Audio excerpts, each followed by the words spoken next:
I thought I'd take you guys along for a little ride here.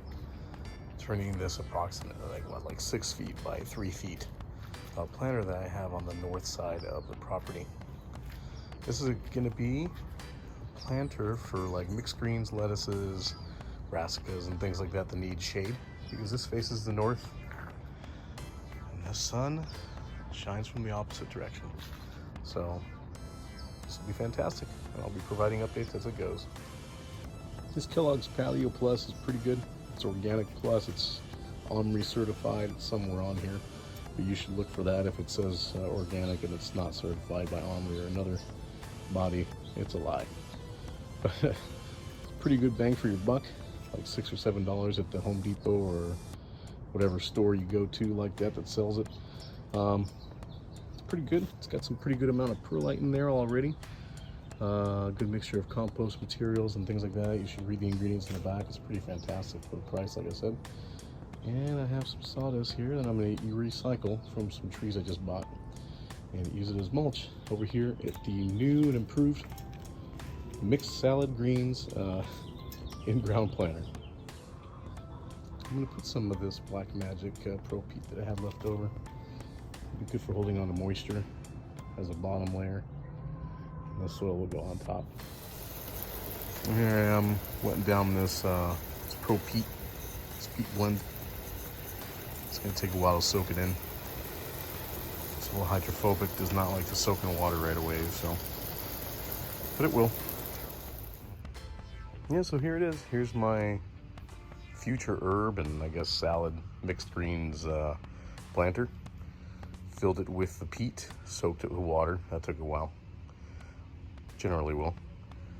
And then I cover it with this the Patio Plus from Kellogg.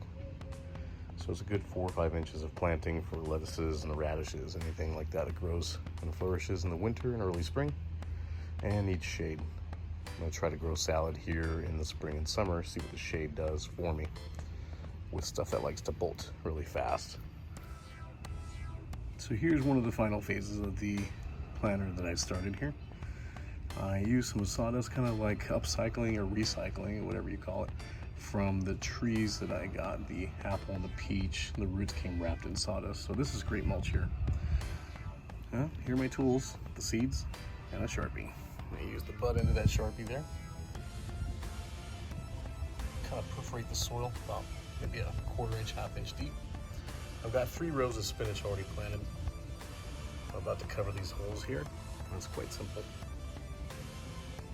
That's the spinach that I'm using. And today's date is the 22nd. These were planted on the 7th, so this is what you get basically in that period of time, outdoors in a shady spot. Man, in the winter in California, and these things still germinated.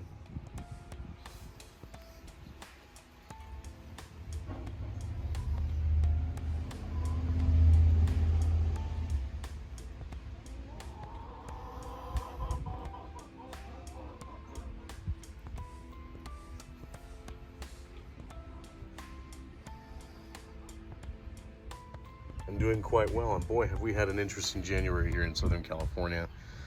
Most recently some pretty torrential rain, hail in some places, some snow in some weird places, some weird heat in some weird times, and some other weird weather, along with some cold temperatures at night.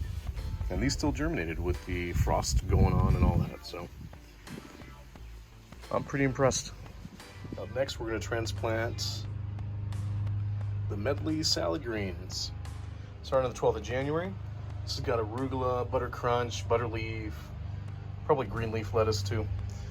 I have a lot of this stuff already growing on one of my other planters, my no-dig, no-till planters. And man, we have had salad after salad from that. So this will be my succession planting using the Jiffy Pods, which is a different way of growing them.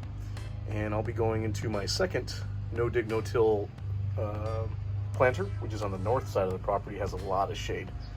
So this is my experiment into the spring and summer, and see what bolts and see what doesn't. So here we have them, guys. We have the mixed greens and a little greenhouse top.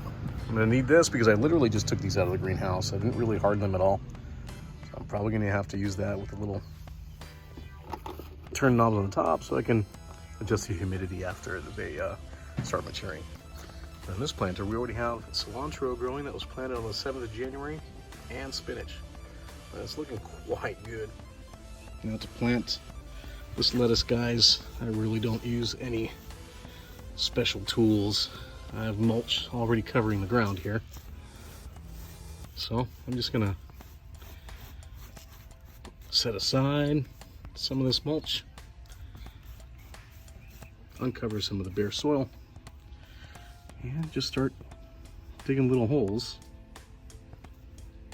where my little Jiffy pods are gonna go. I have 8 Jiffy pods of the mixed green salad, and here are my 8 holes, literally dug with my hands. Not really any tools, guys. Get in there and get dirty, and you'll get some results. And again, no special tools, just your hands. Bring the mulch in around as I go.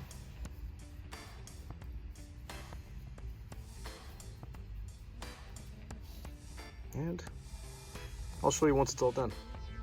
Oh, there it is, all done.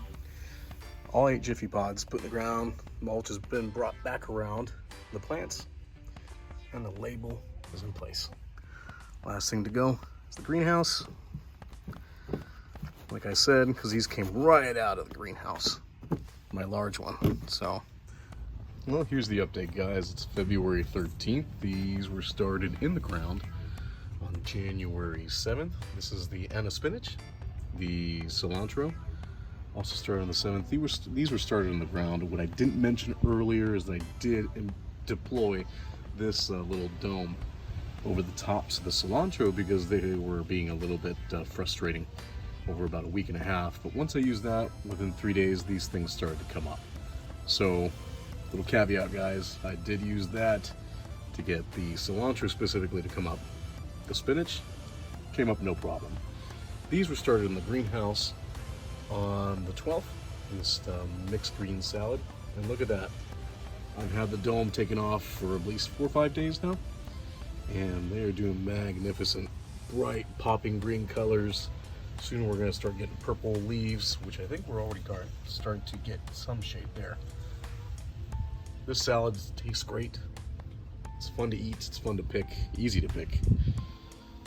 Have fun, guys. Get your own results. And like always, like and subscribe, please. Thank you so much.